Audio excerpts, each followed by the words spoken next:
Hey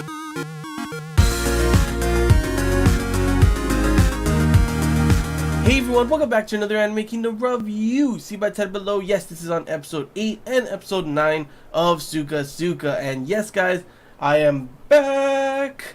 If you guys didn't know and you guys were wondering why the heck there's been no reviews for the past, all of last week, and because, obviously you didn't see my vlog or my Facebook or Twitter post, the reason for that is because I've been on a family trip, and until a couple days ago, I wasn't even here able to go ahead and, buy my setup and make these video reviews. And that's why I posted and said that I would, for this week at least, do double episode reviews. That's what I did the last time I went on a trip. That's what I decided I was going to do again for this time. Sorry that this is still several days late. Like, it was back a couple days ago, but, after coming back after a long trip, kind of wanted to relax a little. Also, I had a bunch of things to do now that I was back. And that is, of course, why that this is a couple days late. I just wanted to put this part in here at the beginning to, of course, clarify the reasons why there has been no reviews in the past week. And, of course, talk to you guys a little bit about the format of how this episode review will work. So, first off, this is a double episode review. But, unlike what I did last time, which was I pretty much just didn't put anywhere in the description below where you guys can just skip it. Because I do understand that, not all of you guys care to hear my opinions and thoughts of last week's, what happened in last week's episode, because, you guys want to already hear what happened for the current week, which is this week, which is episode 9. So if you guys do just want to skip to that episode 9 review, hear my thoughts on that episode and not episode 8, then feel free. In the description below, there will be a time where you could just click it and it'll skip straight to that part. And of course, if that's really what you want. If you don't, if you want to hear my thoughts and what my opinions on last week's episode as well, then I guess just, continue on with the video, I guess, obviously. But yeah, another thing I'm changing as well is that I just watched episode 8. I'm going to make the review now. Then after, watch episode 9 and then make the review then. So it'll be cut into 2 portions, of course. If you see like a little cut, that is the reason why. So that when I'm talking about episode 8, it's kind of like when you guys first watched, episode 8, you didn't know what was going to happen in episode 9 yet. So I kind of wanted to have that kind of, feeling, and, when you guys watch, you're like, okay, so he doesn't know what happens yet. That's going to be pretty damn interesting. Instead of me talking about something in episode 8 and then be like already knowing what's going to happen in episode 9. So it kind of spoils myself in a way. So that's why it's going to be cut into 2 parts. Episode 8, I'm going to watch it, make the review. Watch episode 9, then make the review, and that's going to be put together after at the end. But yeah, that's all I really got to say, guys. Quite the long intro, but, there's a lot of things I need to clarify and tell you guys so you guys understand why it's been late, the format of the video, and all that kind of stuff. So yeah, let's talk about the episode. Let's talk about how I felt about episode 8, because this episode, it was normal SukaSuka kind of, calm before the storm episode. There's tons of cute moments. This episode pretty much had, like, several moments, like, just with both Willem and, of course, Kotori kind of pretty much being a married couple. People even saying that they look like newlyweds and everything. People that's his what's it called, superior officer over there making that face like I see what you're doing here. That's why you want her to come, because normally officers bring on their lovers, of course, as their secretaries, because on these kind of trips, because like yeah I don't need to clarify more on that part, but yeah, there was just a ton of cute moments. It's like normal, just like how SukaSuka has been. They have all these kind of moments that make you feel all good and happy on the inside. It's like, oh, they're like a newlywed couple and everything. They're lovers, and they're having fights every so often, talking about kind of like their kids and everything. Arguing how they should react for this, how. And even like in that one point where he was pretty much he put her into the position where she's like Naglato, where he would kick her out and not put her in the same position as he would with Ren and the rest of the girls, making her even happier. So you have all these kind of happy moments for both him and her. But then, of course, there's the normal SukaSuka way where, sure, it's happy and everything in these calm before the storms, but there's always that underlining fact that there is something bad happening and it's going to explode in the next episode probably, and that's, or like at the end of the episode like it did in this one, which is pretty much the fact that she's slowly, you can see that she's losing her memory. Where's the pepper? Who's that girl that, when she grabbed the girl, she didn't know who that was, and several other things throughout this episode where she's slowly starting to forget these kind of things. And it's like, holy crap, okay, so yeah, looks like what I was saying before with the whole thing about, pretty much she is slowly, not really, I wouldn't say losing her, no, that is what she is. She's losing her memory, but the memory of the other girl is kind of overtaking it. That's what it looks to be right now at the moment. And as you can see at the very end, when she used her fairy powers and stuff, when she looked into the shower and everything, when she was in the shower and she was looking into the mirror, her eyes were starting to go red, and everything was starting to go even more red because she is starting to see that girl, because that girl is pretty much kind of like taking over in a way. She's starting to get all her memories back from her past self, her human self, as she is no longer really a fairy. So it seems that the more she uses her fairy powers, the more she starts to, become back to her past human self. And that's what's pretty interesting, because I'm wondering what's going to fully happen. Will she just slowly become that girl? Is that how this works?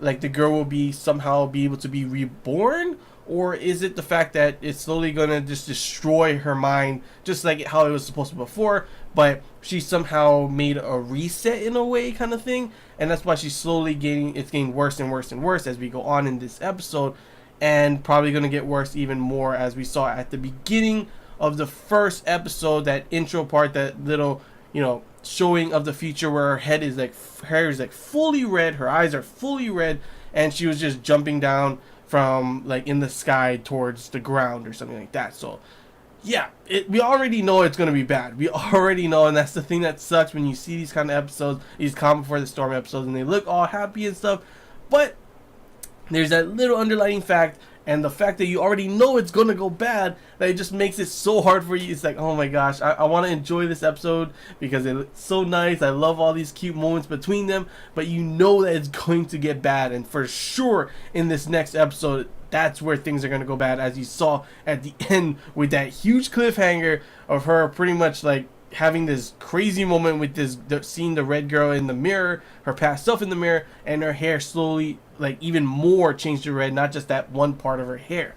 So pretty crazy shit that happened in this episode. There's also a dang, almost forgot to mention, there was also pretty much Nagelato, confessing her love for him, saying that, she would be okay with all that stuff, that she is a rival to, Kotori and everything, and being the dick he is, but I kind of understand as well. He's pretty much like, it may be messed up, but can I, forget all of this, act like I didn't hear any of this. And she allows that, but it was honestly, damn, man, she pretty much literally just confessed to him. But of course, it's not going to happen. His heart is, of course, obviously to Kotori. And honestly, I just can't wait to see the next episode, as we saw all that shit happening at the end for her. And then, of course, Willem is also going to go down to the surface with her, and he wants to find that sword. That sword is somehow able to keep the person into top mental shape, so this may help her with her problem, along with the fact that he's also going to his hometown. So that should be a lot of interesting stuff as well. So yeah, I can't wait to see what's going to happen in that next episode. So I'm going to cut the video here. We're going to get on to the episode 9 reviews right after this. So yeah, let's do that in 3, 2, 1. And here we are at the episode 9 portion of the review. This episode, honestly, it definitely caught me off guard, I'm not gonna lie, because I actually expected it to be like the crazy episode, the episode where everything just goes completely nuts. Because obviously the last episode was, of course, the Calm Before the Storm episode, so I kind of figured that this episode was to be, gonna be the one where they go to the surface. There's the whole thing with, his, Willem's, hometown and everything. We're gonna see a bunch of stuff there. The whole thing with that sword that they need for, Kotori, since it'll help with her mental state and everything. And then, of course, at the end of the last episode, a huge cliffhanger where we saw Kotori pretty much like kind of starting to lose her mind because of, what she saw in the mirror, which was that red girl and everything, her previous memories of her previous life. So I expected this episode to be pretty damn crazy, but instead it was kind of more of a continuation of that Calm Before the Storm. Definitely more build up, which for a fact, since they had both this episode and the last episode for build up, that the next episode is just gonna go completely it's gonna go crazy. I have a feeling that we're gonna be, you know, put on the feels train. There's gonna be feels for Willem. There's gonna be feels for Katori. There's going to be feels for everyone, pretty much. That's all I can assume, at least at the moment, unless we get another build-up, which I don't know if that's going to happen, but if it is, then holy crap. Build-up upon build-up upon build-up, you know, for a fact, the more you have for a build-up, usually the crazier it is once the build-up finally, you know, you crash down from the build-up and everything. But pretty much this episode, it was definitely, it wasn't your normal, like I said in the last episode, I pretty much said that it was pretty much the normal SukaSuka combo for the storm. You know, you have a lots of sweet, happy-go kind of feelings between everyone. They're having good time and everything.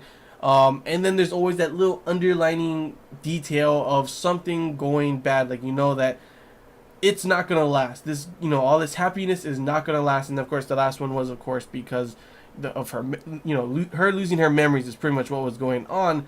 And this one, it was just, you already knew that underlying fact, and it was growing even more, the fact that this episode just, it completely was just such a depressing episode, honestly. You see Katori trying her best, trying her dang best to live in the moment and everything. She knows that she's losing her memories and all that stuff, so she wants to pretty much, you know, enjoy everything as it is at that moment. But you see that slowly, as this episode progresses, she's losing more and more and more from memory until the last, you know, portion of the episode. She's pretty much saying that she practically, sure, she can relearn names. That's why she was able to say everyone's names. At first, you know, when she was giving out those mittens to everyone, I thought she was gonna forget someone's name, but yeah, it makes sense. You can relearn names, but all those memories that she's had with them, like at least more than half of those memories are gone. So she's slowly changing into her previous, you know, her previous form. Her memories are clashing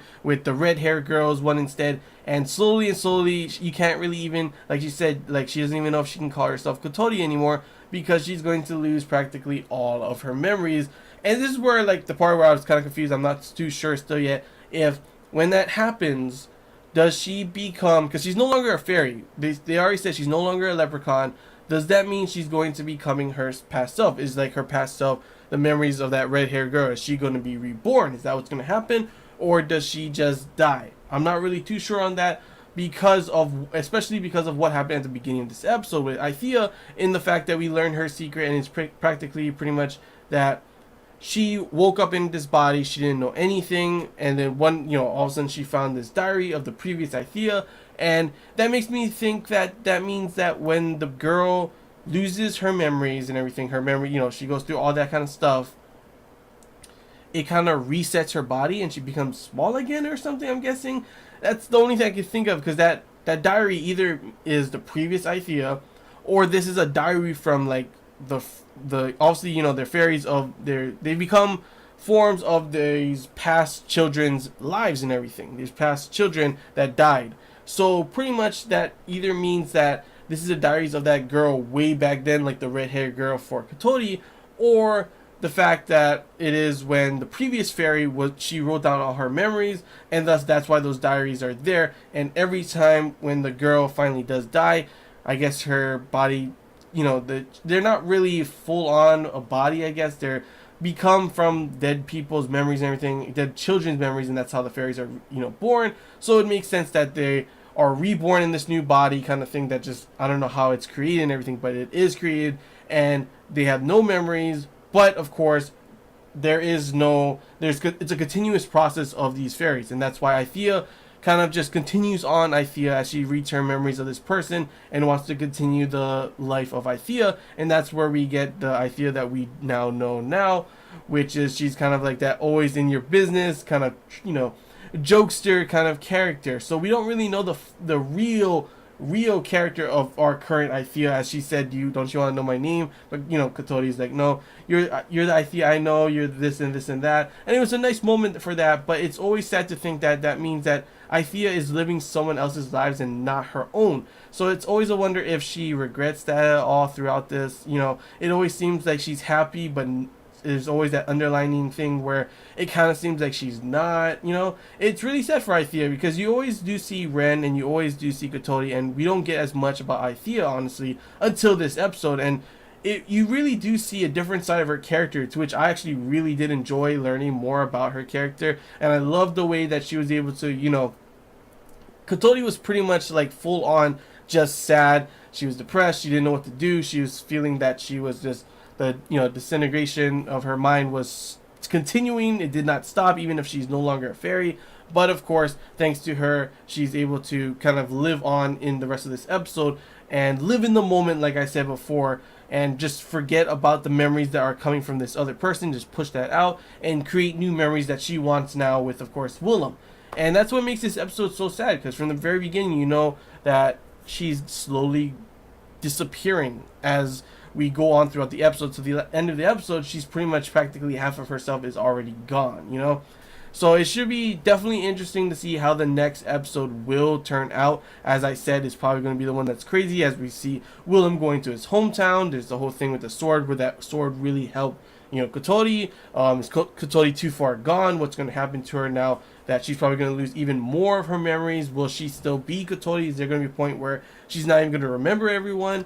That is the big question. That's the craziness that is going to happen in the next episode. Probably going to get some crazy fights as well, now that they are on the surface, and we are with the two other fairies along with Ren there as well. So yeah, I'm definitely excited to see the next episode. Excited yet scared. As I said before, we've had 2 build-up episodes, so you know for a fact that this next episode is probably going to be pretty damn crazy. And honestly, I don't know if I'm ready for the feels. I do not know. This episode was pretty feelsy, but you know for a fact that this was a build-up feels. The next episode is going to be the crazy feels that literally it's going to go crazy. That's all I can say, honestly. But yeah, that's all I really got to say, guys. Hope you enjoyed this Anime Kingdom review. If you have any questions, feel free to comment below. If there's anything I missed and you want to talk about, comment below as well. And if you did enjoy it, if you like, if you haven't already, feel free to subscribe for more content. And as always, guys, I want to hear your guys' thoughts. How did you feel about episode 8? How did you feel about episode 9? Feel free to comment below, good, bad, whatever you guys want to talk about in the comments below.